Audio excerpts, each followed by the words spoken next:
Shalom Bapak Ibu sekalian, selamat malam. Kita kembali kita berkumpul tempat ini untuk kita boleh memuji membesarkan nama Tuhan.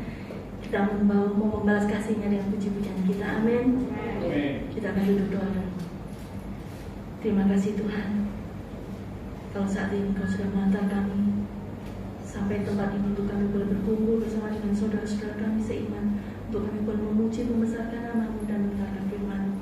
Bapa, jamah setiap kami, berikan kami hati yang lembut, berikan hati kami hati yang penuh dengan sukacita Tuhan, karena kami mau membalas kasih-Mu dengan sukacita, dengan penuh sorak-sorai dari kami Tuhan, karena tidak ada yang bisa kami balaskan kepadamu Bapa selain puji-pujian kami, selain pengagungan kami kepadamu Tuhan.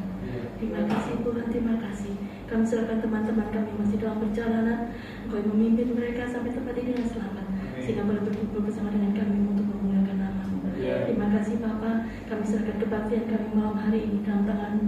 Engkau yang memimpin setiap kami Tuhan, Engkau yang mengurapi setiap kami, Engkau yang memberikan kami jiwa hati yang penuh dengan sukacita. Terima kasih Bapa, terima kasih. Kami ikat segala kuasa-kuasa yang berusaha mengganggu kami, segala kuasa-kuasa yang berusaha mengalihkan pikiran kami, hati kami daripada-Mu Tuhan. Dalam nama Tuhan Yesus kami ikat, kami usir kuasanya Tuhan. Haleluya, haleluya. Terima kasih Bapa, terima kasih. Kami serahkan semuanya dalam tangan-Mu, hanya di dalam nama Tuhan Yesus kami mau memuji dan membesarkan nama-Mu. Haleluya, haleluya, amin. Kami mau masuk dalam hadirat Tuhan. Kami mau bawa persembahan kami dalam kepada-Mu. Haleluya, Yesus. Terima kasih, Yesus. Terima kasih.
Sembahku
Besar anugerahmu, kau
sukacitamu.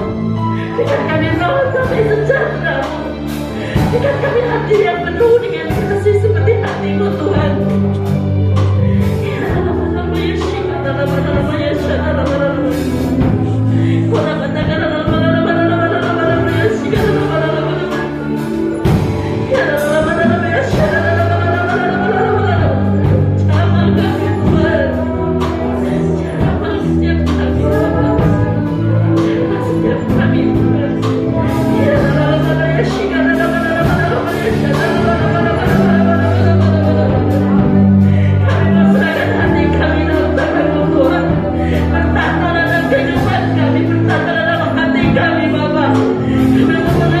Hancurkan ego kami untuk Engkau.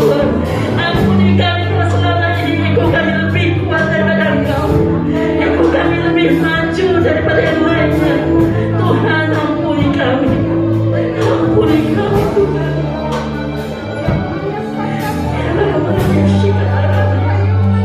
Biarlah kami mampu merasakan kasih-Mu. Biarlah kami merasakan curahan-Mu saat ini. Bahwa kami membuka hati kami.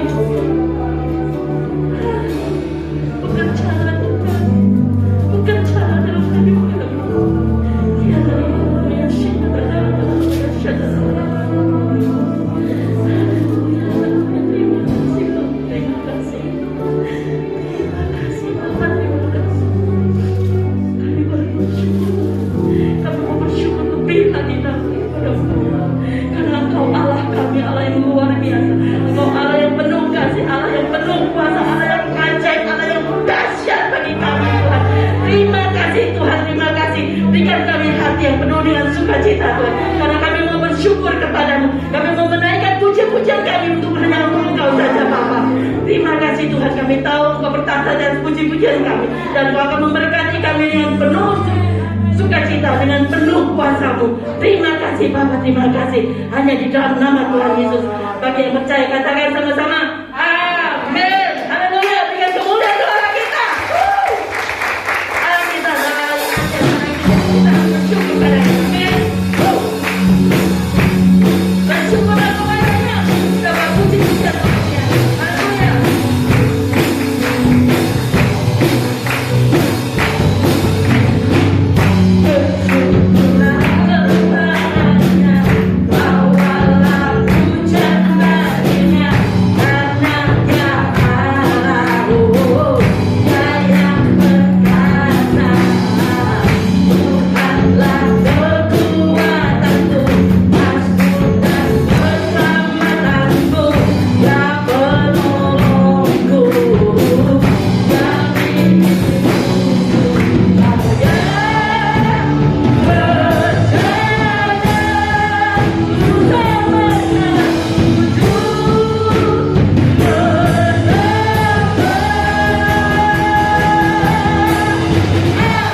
dekat dengan Allah, mendengar suaranya, mengerti isi hatinya. Itu keinginan kita. Amin. Haleluya.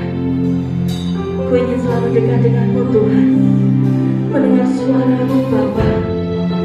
Haleluya. Selalu dekat dengar suaramu Bapa, lebih dari segalanya. Ku ingin mengenalmu, rahasia hatimu, hanya itu rinduku. Memilihmu bagian yang terbaik, selamanya tak akan terganti. Harta yang paling berharga hanya Kau Yesus selamanya.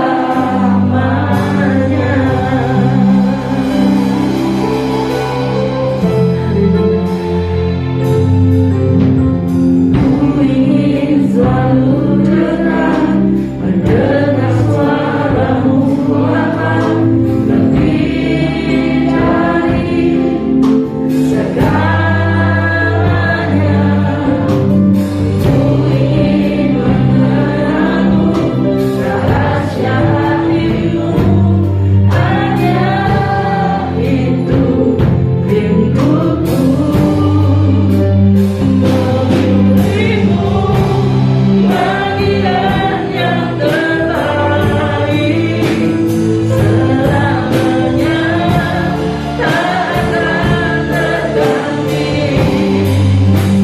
Harta yang paling berharga hanya Kau Yesus selamanya. Memilihmu bagian yang terbaik, selamanya tak akan terganti. Harta yang paling berharga hanya Kau Yesus selamanya. Memilihmu bagian yang terbaik, selamanya tak akan terganti. Harta yang paling berharga hanya Kau Yesus selamanya. Harta yang paling berharga, satu yang paling berharga, satu yang paling berharga, satu yang paling berharga hanya Kau Yesus selamanya. Mari kita tunjukkan dengan tepuk tangan Paulus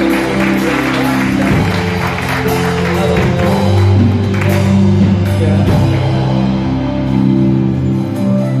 sungguh Engkaulah yang paling berharga dalam hidup kami, lebih daripada apapun. Kalau kami punya Tuhan Yesus, berarti kami punya segala-galanya, karena Engkaulah sumber segala-galanya dalam hidup kami. Karena itu kami mau pilih Engkau lebih daripada apapun yang lain. Terima kasih Tuhan buat kesempatan sore hari ini. Kami umat-umat Tuhan datang di rumah Tuhan dengan penuh syukur sukacita. Telah kami sampaikan puji-pujian kami, meninggikan, memuliakan Engkau Tuhan. Dan biarlah setiap pujian kami boleh menyenangkan hati Tuhan. Tiba waktunya untuk kami mendengar kebenaran firman Tuhan. Kami mau ambil sikap seperti Maria, untuk duduk diam di bawah kaki Tuhan dengan hati yang haus, hati yang rindu akan kebenaran firman Tuhan. Sehingga ketika benih firman ditaburkan, itu sungguh boleh tertanam, berakar, bertumbuh dan berbuah di dalam hidup kami. Sehingga membuat hidup kami semakin diubahkan, akan iman rohani kami semakin bertumbuh dewasa. Atas hamba-Mu yang terbatas, mari urapi hamba-Mu, taruh pikiran dan perkataan Kristus pada diri hamba-Mu. Dialah Tuhan yang berkata-kata melalui mulut bibir hamba-Mu. Sampaikan pesan Tuhan bagi setiap kami saat ini. Kami umat-umat Tuhan siap untuk menerimanya. Di dalam nama Tuhan Yesus Kristus, semua yang siap diberkati dengan firman Tuhan bersama kita berkata amin. Silakan duduk kembali saudaranya. Shalom, puji Tuhan. Oke, sebelum kita akan bersekutu dengan tubuh dan darah Tuhan dalam perjamuan kudus, kita akan sama-sama belajar kebenaran firman Tuhan, di mana judul perenungan firman Tuhan pada hari ini ialah segera bereskan dosa. Sekali lagi, segera bereskan dosa. Ya, artinya dosa harus dibereskan dengan segera. Ya, oke. Nah, ada 3 hal yang akan kita belajar berkaitan dengan judul perenungan firman Tuhan, segera bereskan dosa. Yang pertama, apakah arti dari dosa itu sendiri? Ya, ini yang pertama, ya. Apa arti dari dosa? Lalu yang kedua, mengapa dosa harus segera dibereskan? Itu yang kedua. Dan yang ketiga, bagaimana cara membereskan dosa? Ya, jadi ada 3 hal yang akan kita belajar berkaitan dengan judul perenungan firman Tuhan, segera bereskan dosa. Yang pertama, yuk sekarang kita masuk, ya. Apakah arti dari dosa? Karena judulnya kan segera bereskan dosa. Nah, kita perlu tahu apa arti dari dosa. Umat Tuhan pasti sering mendengar kata dosa, ya. Bahkan mungkin kita juga mengucapkan, waduh, aku sudah berdosa, ya. Nah, tetapi mungkin kita belum paham sepenuhnya apa arti dari dosa itu sendiri. Kalimat yang sering kita dengar, kata yang sering kita dengar, bahkan sering diucapkan, tapi apa arti dari dosa menurut firman Tuhan? Ayo kita lihat. Ya, sebenarnya kalau saya pelajari arti dosa itu banyak. Tapi malam ini saya cuma ngambil 4 saja, ya, yang mudah ditangkap, yang mudah dimengerti, mewakili arti-arti dosa yang lain. 4 arti dosa menurut firman Tuhan. Yang pertama, arti dosa yang pertama adalah kejahatan. Mari kita lihat 1 Yohanes 5. 1 Yohanes 5 ayat yang ke-17. 1 Yohanes 5 ayat yang ke-17. Semua kejahatan adalah dosa. Sampai di situ. Amin. Ya. Dikatakan semua bentuk kejahatan adalah dosa. Kata jahat, pikiran jahat, perbuatan jahat, semua bentuk kejahatan adalah dosa. Saya percaya untuk hal ini orang di luar sana, orang yang tidak mengenal Tuhan, orang yang tidak percaya Tuhan pun mereka juga berpikir demikian. Jahat, dosa. Ya. Nah, ini pengertian secara umum, tapi ini alkitabiah. Jadi masih pengertian tingkat dasar dari dosa. Sekarang kita naik yang lebih tinggi. Apa pengertian dosa yang kedua, lebih daripada cuman kejahatan? Kita lihat sekarang, ya. 1 Yohanes 3 ayat yang keempat. Ini pengertian yang lebih tinggi, ya, dari sekedar kejahatan saja. 1 Yohanes 3 ayat yang keempat. Setiap orang yang berbuat dosa melanggar juga hukum Allah, sebab dosa ialah pelanggaran hukum Allah. Yang kedua, ternyata arti dosa yang kedua bukan hanya sekedar kejahatan, tapi arti dosa yang kedua, Alkitab berkata melanggar hukum Allah. Berarti melanggar perintah Tuhan, melanggar firman Tuhan.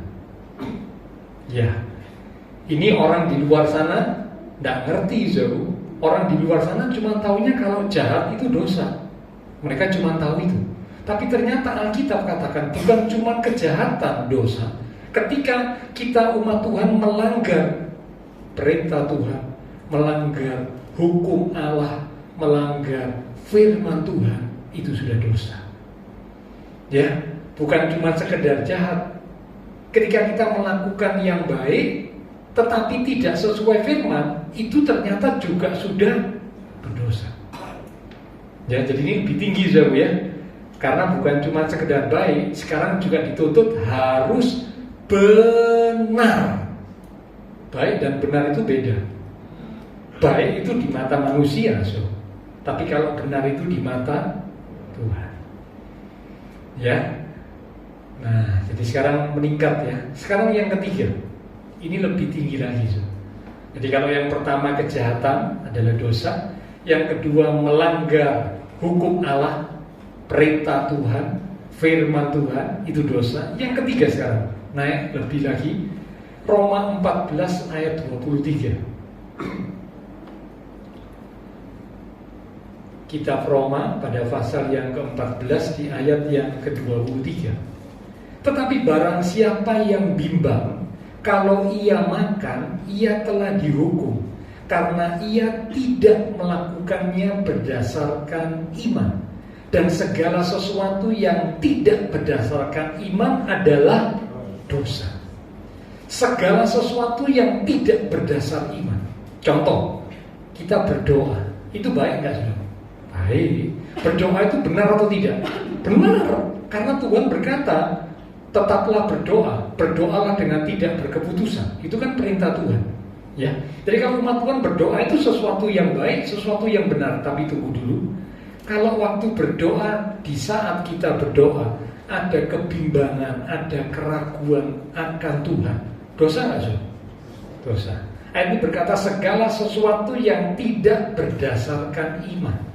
Termasuk waktu kita berdoa, sesuatu yang baik, sesuatu yang benar itu berdoa. Tapi kalau waktu berdoa tidak disertai iman, karena mungkin ada kebimbangan, ada keraguan, itu di mata Tuhan sudah menjadi sesuatu yang berdosa. Nah, sekarang ini lebih tinggi lagi, so. Sekarang yang keempat, yang tertinggi, so. Ya.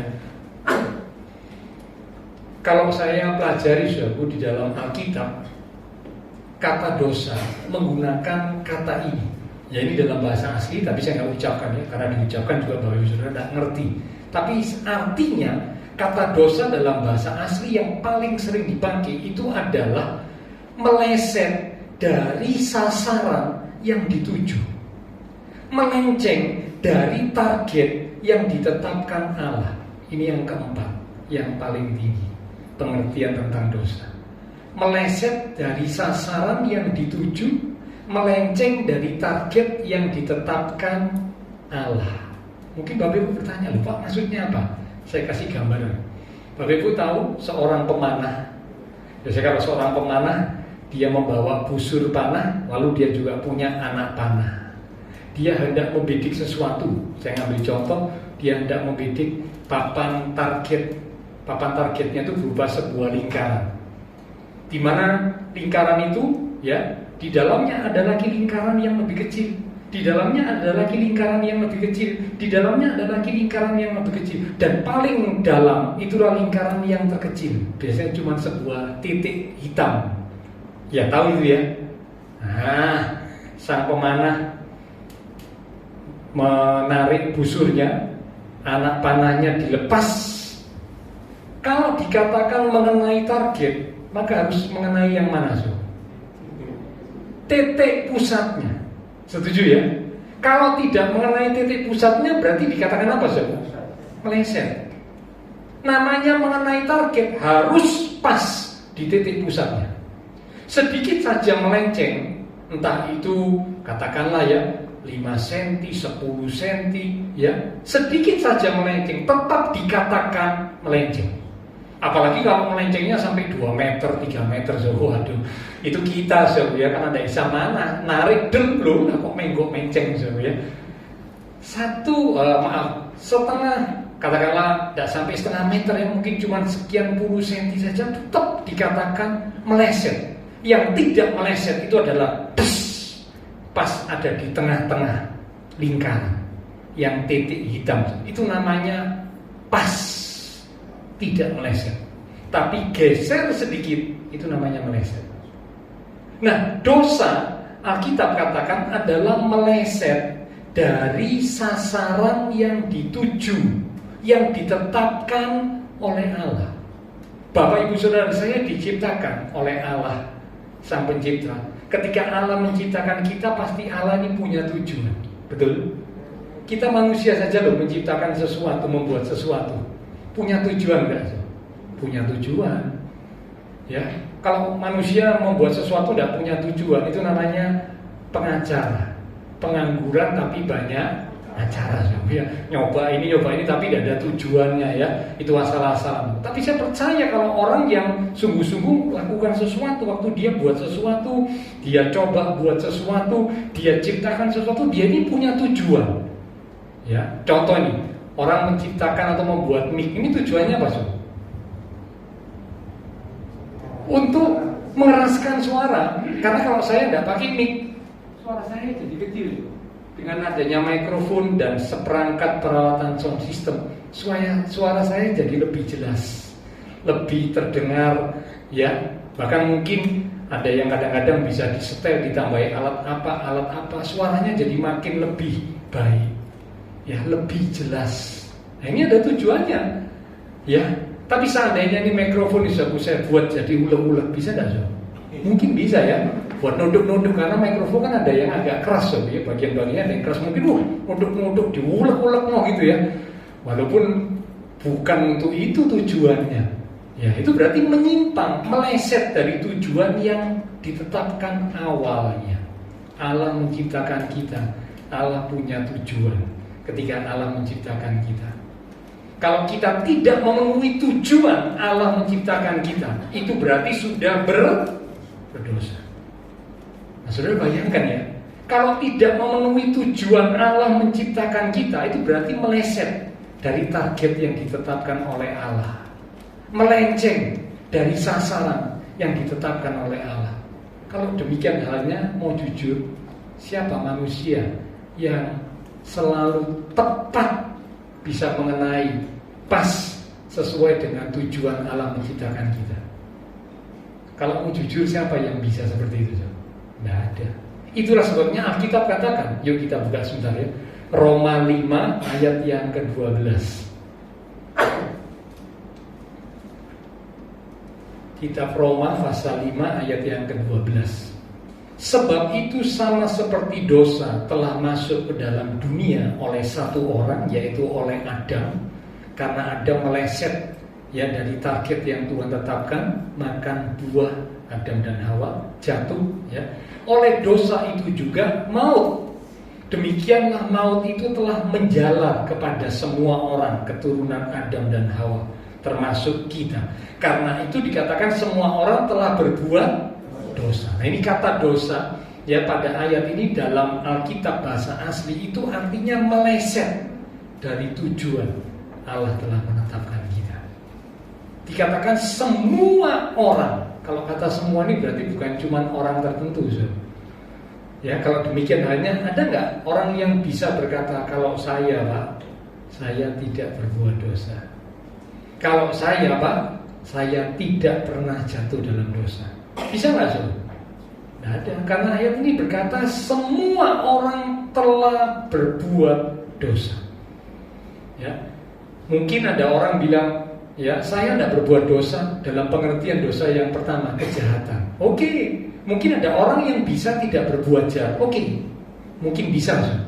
Tapi masuk pengertian dosa yang kedua, melanggar perintah Tuhan. Wah, ini kalau melanggar firman Tuhan, melanggar perintah Tuhan, ini lebih berat, so. Ya, contoh, ya, disuruh mengasihi, kita sulit untuk mengasihi. Dosa nggak, so? Dosa, so. Suruh memperhatikan, ya. Ternyata kita nggak mau memperhatikan. Dosa nggak, so? Dosa, melanggar firman ini. Bukan cuma sekedar jahat tuh ya, tapi melanggar firman. Nah, masuk pengertian lebih lagi, tidak beriman. Waduh, ini kadang-kadang kan muncul ya, ketika kita menghadapi sesuatu, tantangan, masalah, kita berdoa, Tuhan tolong aku. Nah, ditunggu-tunggu kok belum datang jawaban Tuhan. Mulai hati kita ragu, bimbang, mempertanyakan, loh, katanya Tuhan itu cinta sama aku, sayang sama aku, mempedulikan aku. Lah kok doaku tidak dijawab? Mulai meragukan Tuhan. Dosa nggak, Zul? Dosa. Karena yang tidak beriman, segala sesuatu yang tidak didasari iman, dosa. Dan puncaknya yang keempat, meleset dari sasaran. Allah menciptakan kita untuk sebuah tujuan, ternyata kita sudah meleset dari sasaran Tuhan menciptakan kita. Dosa. Jadi dengan demikian tidak ada seorang pun yang bisa berkata, kalau saya tidak berdosa. Itu tidak ada. Semua orang siapapun dia sudah berbuat dosa. Ini yang kita katakan demikian, ya. Jadi sekarang kita sudah tahu arti dari dosa, dan kita sekarang jadi sadar, jadi ngerti bahwa ternyata pengertian dosa begitu luar biasa. Bukan hanya sekedar melakukan kejahatan itu dosa, tapi ada pengertian-pengertian yang lain yang membuat kita jadi tahu bahwa kita perlu waspada. Mudah sekali untuk kita jatuh dalam dosa karena pengertian-pengertian dosa yang sudah kita tahu. Oke, sekarang masuk bagian kedua. Mengapa dosa harus segera dibereskan? Tadi kita sudah tahu artinya dosa. Ada 4 arti. Sekarang bagian yang kedua. Mengapa dosa harus segera dibereskan? Karena judulnya firman Tuhan kan segera bereskan dosa. Kenapa? Nanti aja lah dibereskan dosa, nanti aja tahun depan, 5 tahun lagi, 10 tahun lagi, atau nanti bereskan dosa kalau saya sudah tua. Kalau kita sudah tua, baru kita bereskan dosa. Ternyata enggak. Dosa harus segera dibereskan. Mengapa? Ayo kita lihat Kejadian 4 ayat yang ke-7.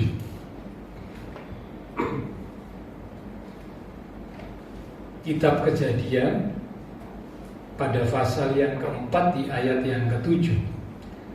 Apakah mukamu tidak akan berseri jika engkau berbuat baik? Ini perkataan Tuhan kepada Kain. Tetapi jika engkau tidak berbuat baik, perhatikan, dosa sudah mengintip di depan pintu. Ia sangat menggoda engkau, tetapi engkau harus berkuasa atasnya. Kalau sudah baca ayat-ayat ini peristiwa yang terjadi saat Kain itu panas hati, ya, iri gitu ya. Mengapa persembahan Habil adik Kain diterima oleh Tuhan, persembahan Kain ditolak? Saya nggak bicara tentang apa sebabnya ditolak ya saudara ya, nanti lain kali saja. Ya tapi intinya Kain hatinya panas, ya, marah, iri. Nah saat Kain hatinya panas, iri, mukanya jadi dikatakan muram, tidak berseri, ya. Diingatkan oleh Tuhan, dosa sudah ngintip, ia sangat menggoda engkau, tetapi engkau harus berkuasa atasnya. Nah saudaraku, ternyata cara kerja dosa itu ada 3 tahapan cara kerja dosa, ya. Aktivitas dosa, kegiatan dosa, cara kerja dosa itu ada 3 tahapan. Yang pertama, dikatakan dosa itu digambarkan seperti mengintip. Saya tahu ngintip.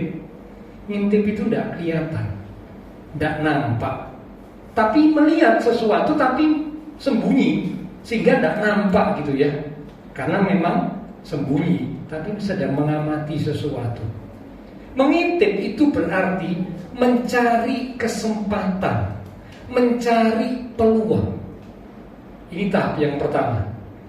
Cara kerja dosa, aktivitas dosa. Ngintip, cari kesempatan, cari peluang. Cari kesempatan untuk apa? Cari peluang untuk apa? Yang kedua, untuk menggoda. Tahapan cara kerja dosa yang kedua, menggoda, ya, memikat, sehingga manusia itu akhirnya jatuh. Ingat Adam dan Hawa, khususnya Hawa, ya. Ini pertama kali diintip dulu oleh dosa, dicari kesempatan, ya. Itu dalam Kejadian pasal 3, suatu hari, saat hari sejuk dan seterusnya, saudaraku, ya. Nah, itu kemudian, ular mendatangi, ular dipakai oleh iblis dan selanjutnya. Ngintip, cari kesempatan nih dosa, ya. Untuk apa? Yang kedua, untuk menggoda, memikat. Hatinya Hawa tergoda, terpikat. Wah, buah itu menarik, memberi pengertian. Ya, kira-kira begitu, saudara, ya. Lalu yang ketiga, setelah bisa dipikat lalu jatuh. Selanjutnya yang ketiga, dikuasai, diikat, dibelenggu, dikuasai, diperhamba, diperbudak oleh dosa. Ini cara kerja dosa. Ya, jadi yang pertama dimulai dosa cari kesempatan, cari peluang. Digambarkan seperti mengintip. Yang kedua, digoda. Manusianya digoda, ya, disodori sesuatu yang tidak benar, ya, sesuatu yang berdosa disodori, itu jago, ya, dipikat, jatuh. Nah, setelah jatuh, yang ketiga, dikuasai, ditaklukkan, dikuasai, diikat, ya, diperbudak, diperhamba. Sebab itu kalau saudara baca di Alkitab ada istilah kamu dahulu adalah hamba dosa. Ini kan Alkitab berkata begitu. Mengapa disebut hamba dosa? Karena diikat oleh dosa, dibelenggu oleh dosa. Sebelum Kristus mati buat kita, manusia itu diikat oleh dosa, dikuasai oleh dosa. Nah, saudaraku, kalau saudara lihat Kain kan begitu. Awalnya cuma iri hati, awalnya cuma hatinya panas. Awalnya begitu, saudara, ya.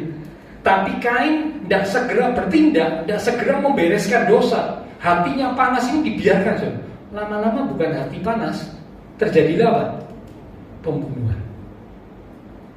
Mengapa? Karena dosa mengintip, menggoda, menguasai. Ya, ini aktivitas dosa seperti itu. Ingat Daud. Minggu lalu saya sempat sampaikan Daud. Semua raja maju perang, Daud santai-santai, lengah. Singkat cerita, jatuh dia dengan seorang wanita bernama Batseba. Nah, jatuh. Seharusnya waktu saat jatuh itu Daud langsung bertobat, minta ampun. Mestinya kan begitu, saudara, mestinya. Tapi tidak. Daud mikir, ya apa nih cara nih supaya tidak ketahuan. Uria, suaminya Batseba, pulang, suruh pulang mau ke rumah, gitu, saudara, ya. Supaya maksudnya perbuatannya Daud itu tidak ketahuan, gitu, ya. Maksudnya Daud begitu. Kalau Uria suami Batseba itu pulang ke rumah, lalu Batseba hamil, kan kok ada masalah, karena kan ketemu sama suaminya. Tapi ini suaminya tidak mau pulang. Urianya disuruh pulang sama Daud, berhari-hari suruh pulang, tidak mau. Urianya tetap ada di istana. Katanya Uria, bagaimana mungkin semua teman-temanku sedang ada di medan peperangan, lah kok aku pulang senang-senang sama istriku? Tidak bisa, tidak mau. Wah, Daud bingung, ini apa cara menutupi jejak? Muncullah ide. Ting! Idenya apa, saudara?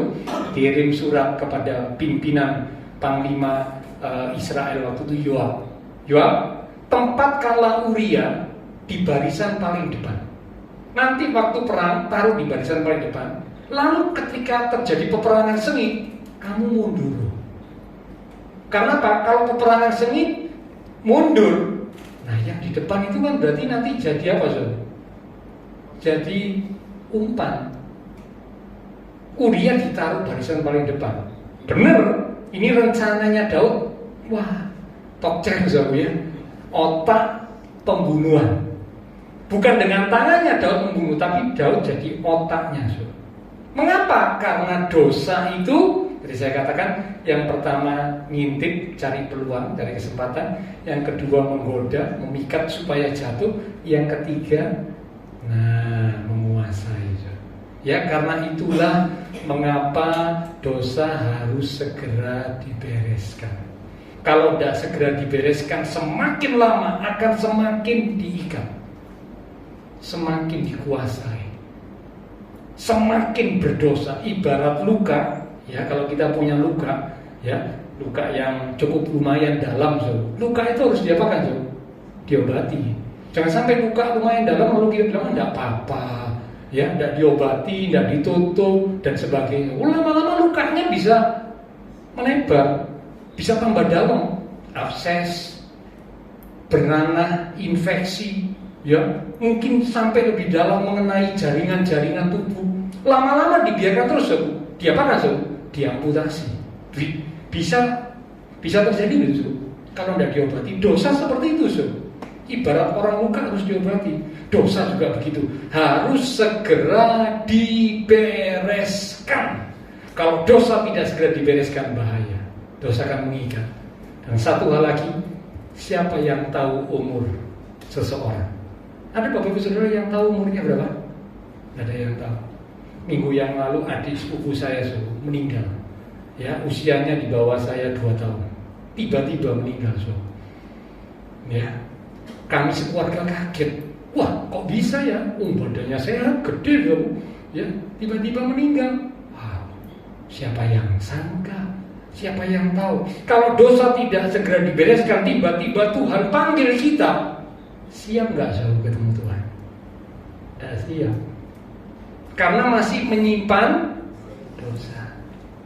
Itulah sebabnya dosa harus segera dibereskan. Oke. Terjawab ya pertanyaan yang kedua, bagian yang kedua, mengapa dosa harus segera dibereskan?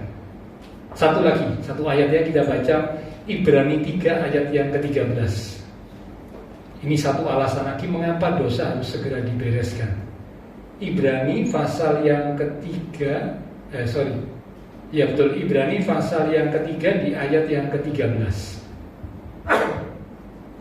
Tetapi nasihatilah seorang akan yang lain setiap hari, selama masih dapat dikatakan hari ini, supaya jangan di antara kamu yang menjadi tegar hatinya. Kata tegar itu terjemahan lain berkata keras. Keras itu kaku. Karena apa? Hatinya tegar, keras, kaku. Karena apa, tipu daya dosa. Orang yang membiarkan dosa tetap ada dalam hidupnya, itu semakin lama hatinya semakin keras. Dinasehati semakin lama semakin sulit. Benar, orang baru berbuat dosa dinasehati gampang. Tapi kalau melakukan dosa itu sudah bertahun-tahun, puluhan tahun, dinasehati gampang saja. Tidak bisa. Tidak bisa. Tidak bisa. Mengapa Alkitab berkata tegar, keras? Karena tipu daya dosa. Itulah sebabnya dosa harus segera dibereskan. Kalau tidak, hati seseorang itu jadi kaku, jadi keras, dinasehati, ditegur, bahkan mungkin dipukul oleh Tuhan, tidak kapok. Tidak kapok. Karena apa? Tipu daya dosa. Oke, sekarang kita masuk bagian yang ketiga. Bagian yang pertama kita sudah tahu artinya dosa. Bagian yang kedua kita sudah tahu mengapa dosa harus segera dibereskan. Sekarang yang ketiga, yang terakhir, ya. Bagaimana cara membereskan dosa? Untuk kita umat Tuhan, ya, kita kan sudah percaya kepada Tuhan Yesus.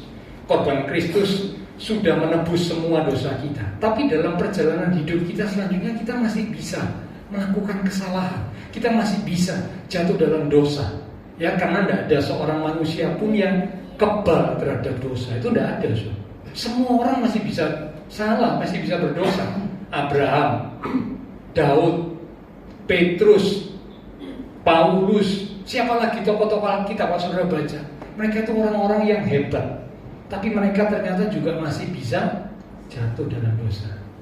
Nah, apalagi kita kalau dibanding sama tokoh-tokoh Alkitab itu nggak ada apa-apanya, ya. Kalau mereka saja yang sudah kaliber itu masih bisa jatuh dalam dosa, nah apalagi kita, ya, masih bisa. Tapi tentunya tidak boleh terbiasa. dalam dosa. Bisa dan biasa itu beda. Bisa itu sesekali. Kalau biasa itu berarti setiap kali. Itu namanya nambang. Itu namanya jarak. Itu namanya sengaja. Beda, itu biasa ya. Tapi masih bisa, tapi tidak boleh terbiasa. Oke, sekarang bagaimana cara membereskan dosa? Kristus sudah mati buat kita. Sementara kita mau bersekutu dengan tubuh dan darah Tuhan, mengingatkan akan korban Kristus buat kita.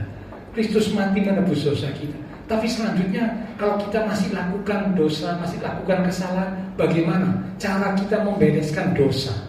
Ya, ada 4 langkah yang wajib dilakukan saat kita membereskan dosa. Yang pertama, datang kepada Tuhan dengan merendahkan diri. Sekali lagi, datang kepada Tuhan dengan merendahkan diri. Mari kita lihat 2 Tawarik 7 ayat yang ke-14. Ini langkah pertama, langkah awal untuk membereskan dosa. Diawali dengan datang kepada Tuhan dengan merendahkan diri. 2 Tawarik 7 ayat 14. Dan umatku yang atasnya namaku disebut merendahkan diri, berdoa dan mencari wajahmu. Cukup sampai situ, nanti kalimat berikutnya sudah baca sendiri. Dikatakan merendahkan diri, datang kepada Tuhan dengan hati yang rendah. Ini yang pertama. Kalau kita mau bereskan dosa, kita harus datang pada Tuhan dengan hati yang rendah. Ada umat Tuhan yang jatuh dalam dosa, dia ngomong gini, aduh, aku tidak berani datang sama Tuhan, aku malu. Loh, lah sudah berdosa kok tambah tidak mau datang sama Tuhan. Nah kalau tidak mau datang sama Tuhan berarti dekat sama siapa? Dekat sama iblis. Loh iya kan? Orang kalau tidak mau datang mendekat kepada Tuhan berarti makin dekat sama iblis. Karena cuma ada 2 kekuatan. Kalau nggak terang, gelap. Tidak mau dekat sama terang berarti dekat sama gelap. Otomatis. Tidak mungkin sudah bilang, Pak saya tidak mau dekat terang tapi juga tidak mau dekat gelap. Tidak bisa. Waktu kita tidak mau dekat dengan terang, tanpa kita sadari, kita semakin dekat dengan gelap. Gelap itu gambaran iblis. Ya, nah jadi harus datang pada Tuhan. Jadi kalau alasan, aduh aku tidak berani datang sama Tuhan, malu aku, tidak enak, sudah dosa, itu keliru. Justru dosa harus datang kepada Tuhan. Amin. Harus datang kepada Tuhan. Ini langkah pertama. Datang kepada Tuhan dengan hati yang rendah. Mengapa saya katakan rendah? Karena ada orang datang kepada Tuhan dengan hati yang tinggi. Ada hati yang tinggi itu maksudnya sombong. Ada. Saudara ingat contoh yang Tuhan berikan, 2 orang datang untuk berdoa. Yang satu orang Farisi, yang satu pemungut cukai. Saya ngambil orang Farisinya. Orang Farisinya dikatakan dia datang kepada Tuhan berdoa. Dia ngomong, terima kasih Tuhan, aku tidak seperti orang itu. Aku sudah begini, aku sudah begitu, aku sudah lakukan ini, aku sudah lakukan itu. Sudah bisa baca sendiri. Datang kepada Tuhan dengan hati yang tinggi. Beda dengan pemungut cukai, dia datang kepada Tuhan merendahkan dirinya, dia pukul dirinya, tidak berani menatap ke langit. Dia merendahkan dirinya. Tuhan tanya kepada murid-murid, siapa yang doanya dibenarkan? Yang orang Farisi atau pemungut cukai? Pemungut cukai. Ya, jadi yang pertama datang kepada Tuhan dengan hati yang rendah. Ini penting ya. Bukan cuma sekedar datang pada Tuhan ya, tapi harus datang kepada Tuhan dengan hati yang rendah. Merendahkan diri di bawah kaki Tuhan. Memang kalau kita sadar tidak ada yang bisa kita banggakan di hadapan Tuhan. Itu apa sih? Tuhan aku ini wong soge, Tuhan ini pangkatku dukur. Saudara, kalau kita mau hitung-hitungan sama Tuhan, kekayaan kita, kepandaian kita, pangkat kedudukan kita dibanding Tuhan, maaf saudara, tidak ada apa-apanya saudara. Betul? Ada orang yang bisa punya pangkat, bisa punya kedudukan, bisa punya kekayaan, bisa punya kepandaian melebihi Tuhan. Tidak ada. Jadi kalau datang sama Tuhan dengan hati yang tinggi, waduh, sungguh sangat disayangkan. Yang kedua sekarang, oke. Setelah datang kepada Tuhan dengan hati yang rendah, langkah yang kedua, akui dosa. Pak, Tuhan kan maha tahu. Saya tidak perlu ngomong, saya tidak perlu ngaku, Tuhan sudah tahu. Betul, Tuhan Maha tahu. Tapi Tuhan ingin supaya kita itu jujur. Ngaku, Tuhan aku salah Tuhan. Ngomong sama Tuhan, salahku ini Tuhan. Ini. Ngomong, jangan ditutupi. Jangan. Ya. 1 Yohanes 1 ayat 9. Ayo kita lihat. Ini sebagai ayat-ayat yang hampir terakhir ya. 1 Yohanes 1 ayat yang ke-9. Jika kita mengaku dosa kita, maka Ia, Tuhan, adalah setia dan adil, sehingga Ia akan mengampuni segala dosa kita dan menyucikan kita dari segala kejahatan kita. Yang ketiga, ya betul ya. Yang kedua, maaf. Yang kedua itu harus ngaku dosa. Harus. Tidak boleh berpikir Tuhan tahu dosaku, aku tidak perlu ngaku. Tuhan itu tahu. Tidak boleh. Harus ngaku. Ngaku dengan jujur, ngaku dengan detail. Tuhan, aku sudah begini, aku sudah begini. Ngomong. Ya, yang ketiga setelah ngaku. Setelah ngaku sekarang yang ketiga, minta ampun.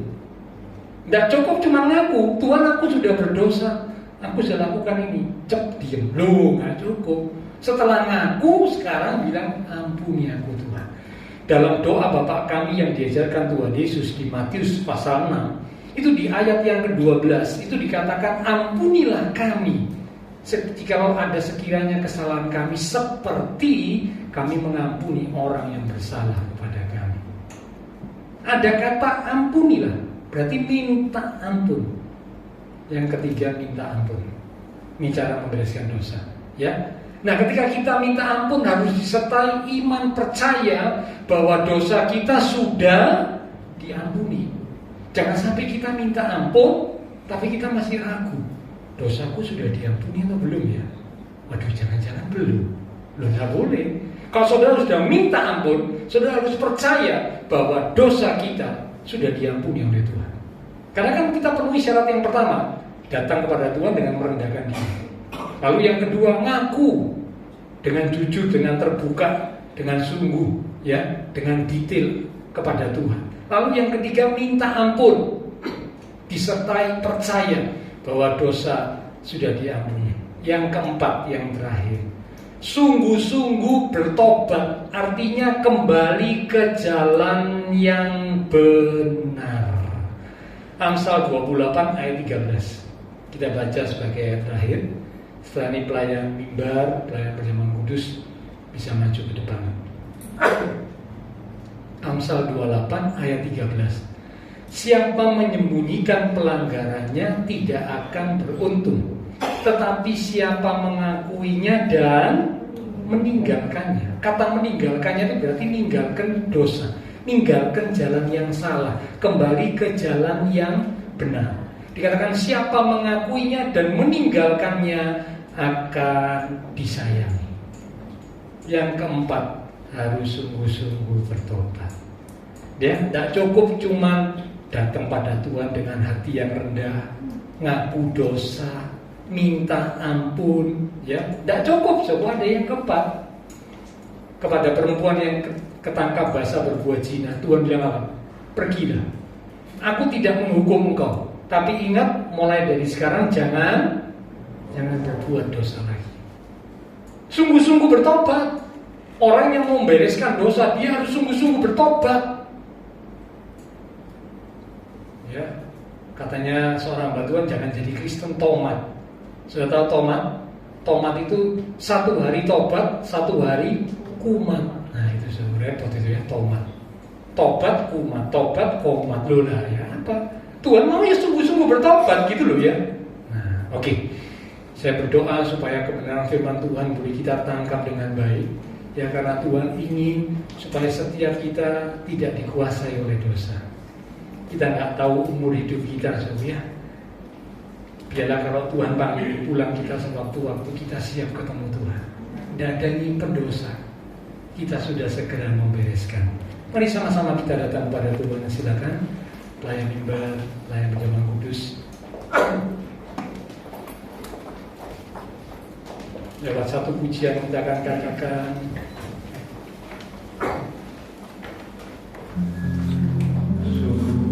sujud di altarnya.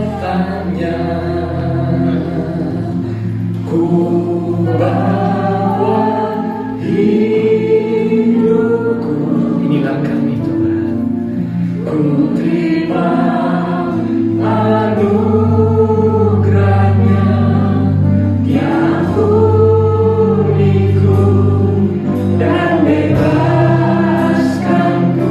Yang ubah hidupku, Dia ubah hidupku. Barui hatiku, sesuatu terjadi saat datang di alam. Mari dengan disebut katakan sujud, sujud di alam. Kami datang kepadamu dengan hati yang rendah. Ku bawa hidupku, ku terima anugerahnya, Yang pulihku dan bebaskanku. Amin.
Ya Tuhan, inilah kami umat-umat-Mu Tuhan.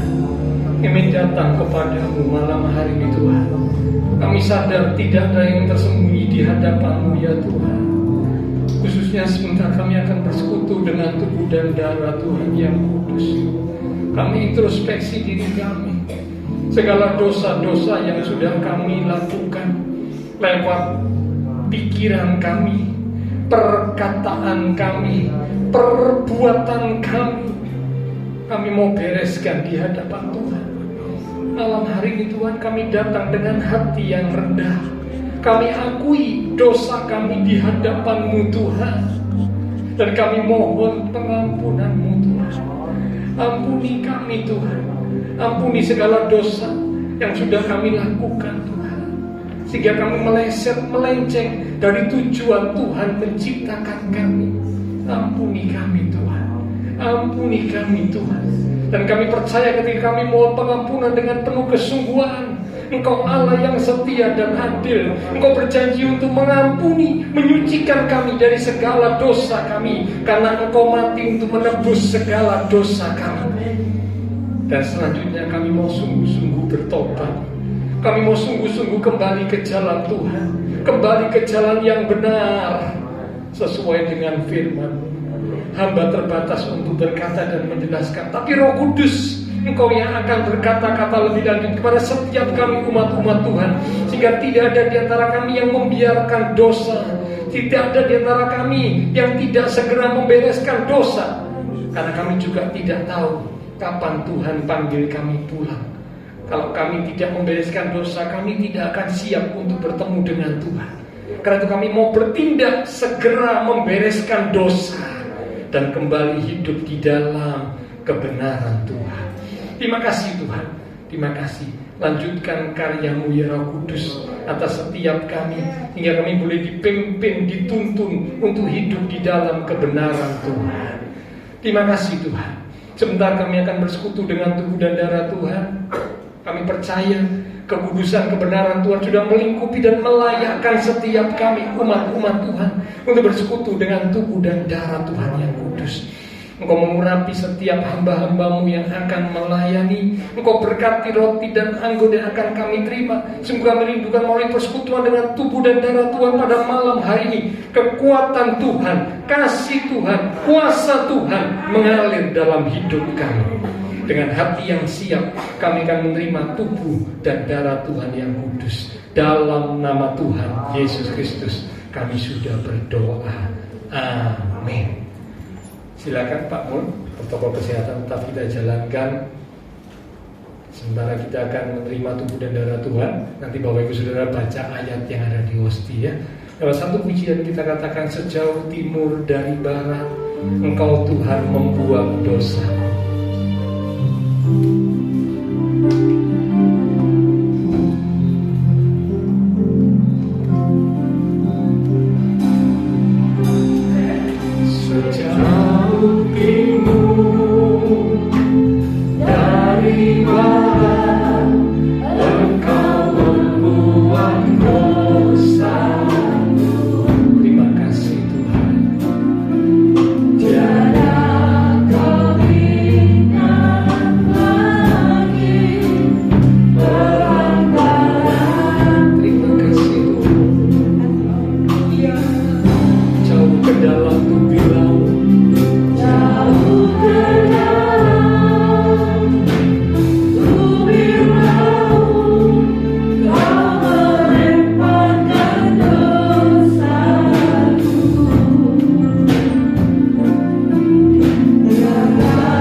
sudah turun atas kami. Hidup kami dipulihkan karena kasih Tuhan yang besar dan ajaib sudah dilimpahkan atas kami. Setelah kami menerima tubuh dan darah Tuhan, sekarang hati kami, pikiran kami arahkan kepada korban Kristus di atas kayu salib yang mengingatkan kami akan kasih Tuhan yang besar dan ajaib. Dan kami umat-umat-Mu siap untuk bersekutu dengan tubuh dan darah Tuhan yang kudus. Mari Bapak, Ibu, Saudara, kekasih-kekasih Tuhan, kita angkat roti yang adalah tubuh Tuhan lebih tinggi dari kepala kita. Kita akan dengarkan firman Tuhan yang terambil dari 1 Korintus pasal yang ke-11 di ayat yang ke-23 mulai. Demikian firman Tuhan. Sebab apa yang telah kuteruskan kepadamu telah aku terima dari Tuhan, yaitu bahwa Tuhan Yesus pada malam waktu ia diserahkan mengambil roti, dan sesudah itu ia mengucap syukur atasnya, ia memecah-mecahkannya dan berkata, inilah tubuhku yang diserahkan bagi kamu. Perbuatlah ini menjadi peringatan akan aku. Saudara, roti yang telah dipecah-pecahkan dan sebentar kita akan makan bersama-sama. Bukankah ini adalah persekutuan dengan tubuh Kristus? Amin. Mari kita akan makan bersama-sama, katakan dengan iman, dalam nama Tuhan Yesus Kristus. Haleluya.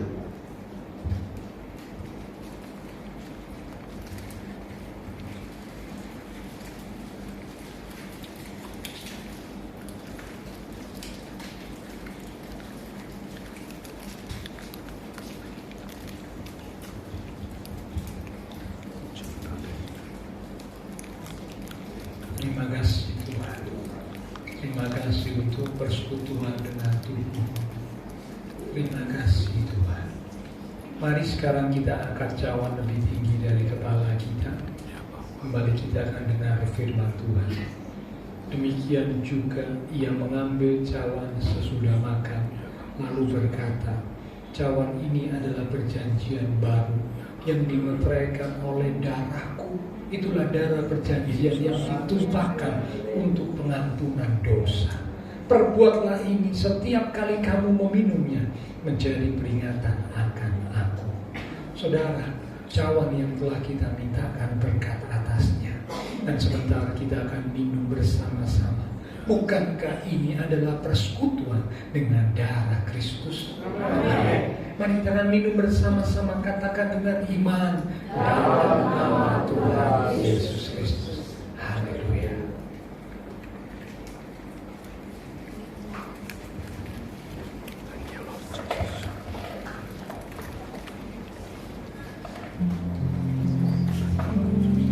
Mari naikkan syukur kepada Tuhan. Katakan terima kasih Tuhan. Haleluya.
terus mengerjakan dan membentuk hidup kami, supaya hidup kami boleh menjadi semakin indah di hadapan-Mu ya Tuhan.